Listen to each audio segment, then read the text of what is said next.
Breaking news చూస్తున్నాం. బీసీలకు 42% రిజర్వేషన్ల అమలు కోసం రాష్ట్ర ప్రభుత్వం న్యాయ పోరాటానికి సిద్ధమైంది.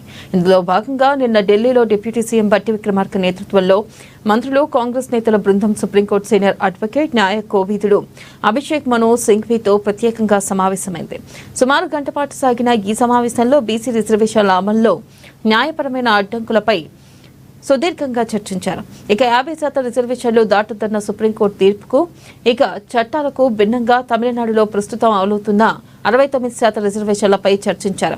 అలాగే ఈడబ్ల్యూఎస్ పేరుతో అగ్రవర్ణాలకు కేంద్రం కల్పించిన 10% రిజర్వేషన్లు ఎలా సాధ్యమయ్యాయని సింఘ్వీని అడిగి తెలుసుకున్నారు.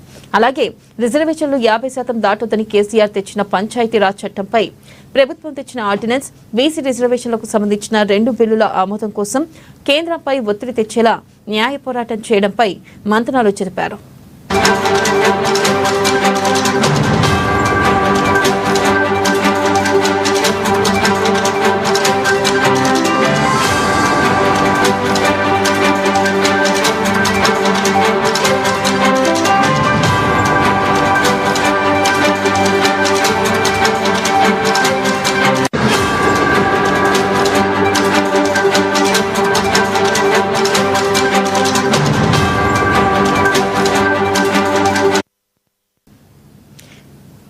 బ్రేకింగ్ న్యూస్ చూస్తున్నాం. బీసీలకు 42% రిజర్వేషన్ల అమలు కోసం రాష్ట్ర ప్రభుత్వం న్యాయ పోరాటానికి సిద్ధమైంది.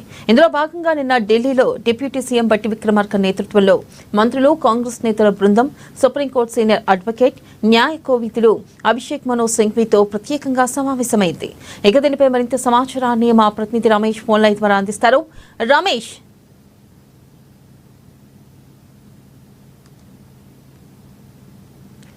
చెప్పండి. స్థానిక సంస్థల్లో బీసీలకు 42% రిజర్వేషన్లు ఇచ్చేందుకు తెలంగాణ ప్రభుత్వం ఉద్దేశించిన నేపథ్యంలో నిన్న సీఎం రేవంత్ రెడ్డితో పాటు మంత్రి మండలి కూడా ఢిల్లీకి వెళ్లడం జరిగింది. వెన్నెల ఈ నేపథ్యంలో కాంగ్రెస్ ఎంపీ అభిషేక్ సింఘ్వీతో పాటు సుప్రీంకోర్టు న్యాయమూర్తులతో కూడా మంత్రులు భేటీ కావడం జరిగింది నిన్న రాత్రి. దానికి సంబంధించి 42% బీసీ రిజర్వేషన్లు అమలు చేసేందుకు ఉన్నటువంటి అవకాశాలను కూడా అడగడం జరిగింది. గతంలో సుమారు ఇప్పటికే అసెంబ్లీ తీర్మానం బిల్లు చేసి పార్లమెంట్ ఆమోదం కోసం పంపినప్పటికీ రాష్ట్రపతి ఆమోదించలేదు. దీంతో పాటు ఆర్డినెన్స్ ద్వారా కూడా రిజర్వేషన్స్ తేవాలి అని కూడా కాంగ్రెస్ ప్రభుత్వం ప్రయత్నించినప్పటికీ వాటికి సంబంధించినటువంటి ఆమోదం రాష్ట్రపతి నుంచి కూడా రాని నేపథ్యంలో లీగల్ ఒపీనియన్ అయితే తీసుకోవడం జరుగుతుంది. సుప్రీంకోర్టు అడ్వకేట్లతో కూడా డిస్కషన్ చేస్తున్నారు.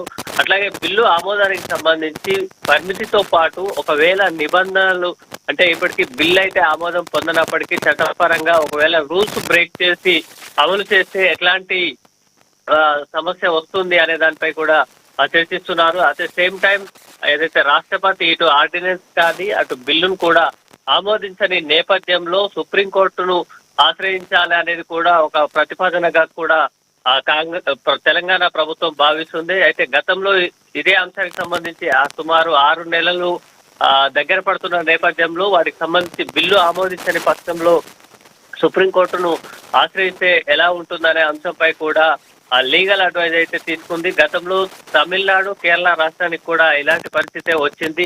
గతంలో వారు ఎట్లా నిర్ణయం ముందుకెళ్లారనే అంశంపై కూడా ఏదైతే సుప్రీంకోర్టు లాయర్లతో కూడా తెలంగాణ ప్రభుత్వ పెద్దలు ఇటు మంత్రులు, సీఎం కూడా మాట్లాడుతున్నారు. ఈ నేపథ్యంలో కేరళ, తమిళనాడు రాష్ట్రాలకు సంబంధించినటువంటి న్యాయ నిపుణులు గతంలో ఈ కేసుకు సంబంధించినటువంటి న్యాయ నిపుణులతో చర్చిస్తే కొంత మంచి ఏదైతే సానుకూలంగా అవకాశాలు కల్పించుకోవచ్చు అనే అంశంపై కూడా తెలంగాణ ప్రభుత్వం సానుకూలంగా ఉంది. ఏదైనా హైకోర్టు గడువు విధించినటువంటి సెప్టెంబర్ లోపల స్థానిక సంస్థలు నిర్వహించాలనే ఆ నిర్ణయం లోపల ఈ 42% బీసీ రిజర్వేషన్లు అమలు చేసేందుకైతే ఉన్నటువంటి అవకాశాలకు ఢిల్లీలో సుప్రీంకోర్టు అడ్వకేట్లతో లీగల్ అడ్వైస్ తీసుకోవడం అట్లా ఉన్నటువంటి అవకాశాలను కూడా తీసుకోవడం జరుగుతుంది. మొత్తంగా ఈ నిపుణుల కమిటీ తీసుకున్నటువంటి సలహాల నివేదికను ఢిల్లీ నుంచి తిరిగి వచ్చిన తర్వాత కేబినెట్ కు కూడా అందించనున్నారు. దీంతో పాటు ఏదైతే పార్టీ ఫిరాయింపులకు జరిగినటువంటి నేపథ్యంలో సుప్రీంకోర్టు ఆదేశాల నేపథ్యంలో స్పీకర్ కూడా ఆ నోటీసులు ఇవ్వడం జరిగింది. ఈ అంశంలో కూడా ఎలా ముందుకెళ్లాలనే అంశంపై కూడా సీఎం రేవంత్ రెడ్డితో పాటు మంత్రులు లీగల్ అడ్వైజర్ తీసుకుంటున్నారు. వెన్నెల. Thank you Ramesh.